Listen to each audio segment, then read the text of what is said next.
কভেন্ট্রিতে বেড়ে ওঠা নতুন প্রজন্মের প্রবাসীদের বাংলা ভাষা জ্ঞানে পরিপক্ক করে গড়ে তোলার লক্ষ্যে স্থানীয় সাউথ এশিয়ান এলাকায় শনিবার উদ্বোধন করা হয় আরও একটি বাংলা স্কুল। চার্লস সমুর কমিউনিটি সেন্টারের একটি কক্ষে শুরু হওয়া এই বাংলা স্কুল নিয়ে বিস্তারিত জানাচ্ছেন আমাদের প্রতিনিধি মোহাম্মদ ওয়াসিউদ্দিন তালুকদার রায়হান।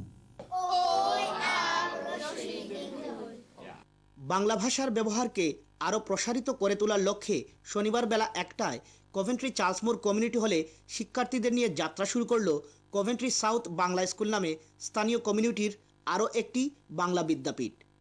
সপ্তাহে প্রতি শনিবার বেলা ১টা হতে বিকাল ৩টা পর্যন্ত স্থানীয় কমিউনিটির শিশু কিশোরদের বিনা বেতনে বাংলা পড়ালেখার সুযোগ থাকছে এই বাংলা স্কুলটিতে।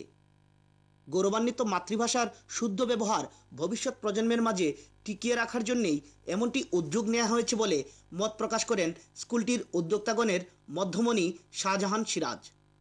এই স্কুলের উদ্দেশ্য হচ্ছে বাংলা ভাষাকে নিউ জেনারেশনের কাছে জনপ্রিয় করে তোলা। কমিউনিটির সবার কাছে আমি সহযোগিতা কামনা করি। উদ্বোধনী দিনে স্কুলটি পরিদর্শন করতে আসেন স্থানীয় কমিউনিটির বিশিষ্টজনেরা। এ সময় আগত অভিভাবক ও বিশিষ্টজনদের সাথে মত বিনিময় করেন স্কুলের উদ্যোক্তাকারীগণ। মত বিনিময়কালে স্কুলটির ভবিষ্যৎ লক্ষ্য ও পরিকল্পনার সফল বাস্তবায়নের জন্য করণীয় নানা দিক উল্লেখ করে আলোচনা করেন কমিউনিটির প্রবীণ নেতা মতসিম আলী সিটু, কমিউনিটি নেতা রইস আলী, কাউন্সিলর মায়া আলী, স্কুলের শিক্ষক সৈয়দ কবির আহমেদ, দেওয়ান আলিয়াসগর, আজিজ তফাদার সহ অন্যান্যরা।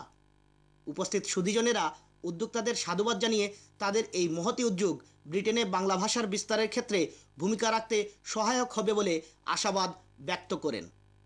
Wasiuddin Talukdar Raihan, ATN Bangla, UK news, Coventry.